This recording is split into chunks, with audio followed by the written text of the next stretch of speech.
Some more now with three U.S. members of Congress whose districts have been rocked by the violence of the past week. Representative Marc Veasey's district includes parts of Dallas. Representative Cedric Richmond of Louisiana represents Baton Rouge, and Representative Keith Ellison's district is only a couple of miles from where Philando Castile was shot and killed. Congressman, thanks very much for joining us. Thanks for having me. Congressman Ellison, 21 police officers were injured in St. Paul, as you know, Saturday night. What's the situation like in your community right now?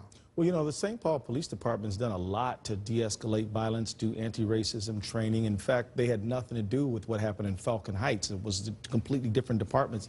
And the activists, the protesters who have every right to protest, were actually trying to de-escalate the harm and have condemned the violence against those officers. The officers, you know, I talked to the mayor, Chris Coleman, today. He's proud of his department, and his department wasn't implicated. They've done a lot of work. So who is responsible for injuring 21 police officers? Well, there's some people who were not part of the peaceful protest, but who thought that the right thing for them to do was to escalate the problem. And this is a challenge of the peaceful protesters. Not only are we trying to raise important issues around police violence, but the other end, the extreme end, is we got to try to control them so that we can stay on focus and try to bring the needed reform.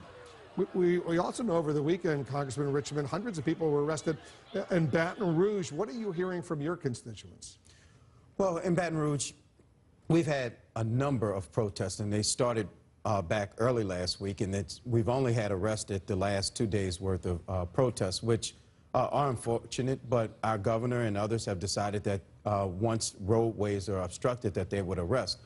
My concern is more along the lines of when it escalates to violence and when police officers are heavy-handed in those arrests. And I would just tell you that we have had young people on the capitals of the state capitol on the steps. We've had young people at police headquarters protesting, but we have not seen the overall violence. But the big question that we have in terms of our arrest are, where's the escalation coming from between people who were protesting peacefully for almost a week and now to the point but where if protesters are blocking highways, for example, that's against the law.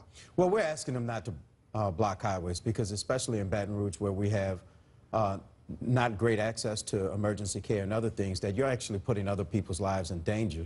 And they have made their point, and they continue to make their point, but they are, for the most part, our protests have been very peaceful. You represent, Congressman Veasey, the Dallas-Fort Worth area. The police chief, David Brown, he's a very impressive guy. I don't know if you know him personally. Well. You know well.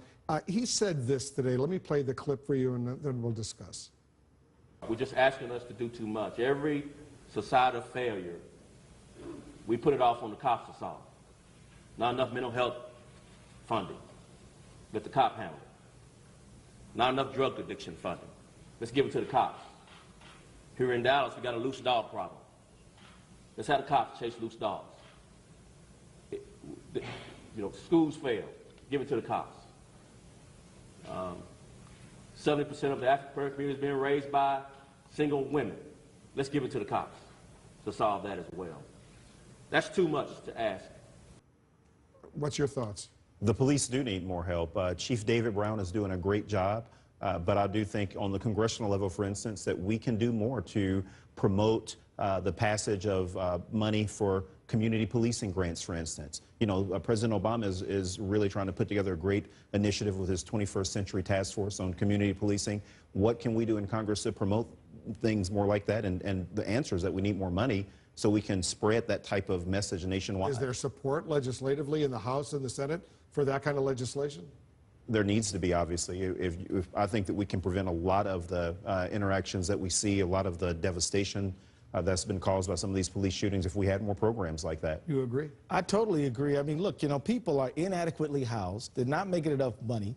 They're relying on there's all these social programs, and we say to the police officers, go handle these problems.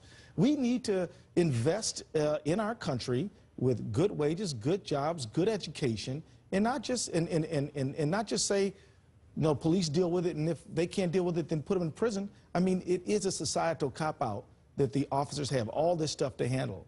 Congressman Richmond, you know Congress. Is there any chance that's going to pass anytime soon?